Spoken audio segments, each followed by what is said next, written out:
تكبر، لساتك صغير.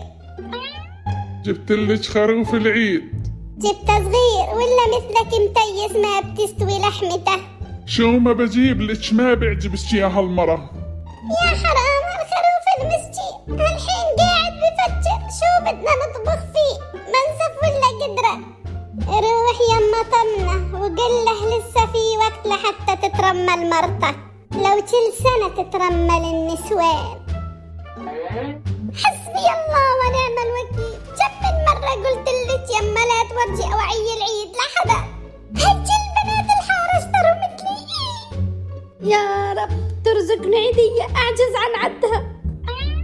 انت خلاص كبرت وعديتك بصيروا يعطوني اياها. مين مفهم الولد هذا الحكي؟ اصلا انا بفهم لحالي كل شي وما بحتاج حدا يفهمني. بعدين مش فاضي لك هالحين اقعد احكي معك، بفكر بالخروف المسكين يلي ودهم يذبحوه. يما انا زعلان على الخروف، هالحين بتجي كوابيس وبحلم بابوه الميت، بعطيه برسيم اخضر وبقول له ماء. يا حرام، طيب ليش ما يروح على دكتور تجميل ويعمل حاله حمار؟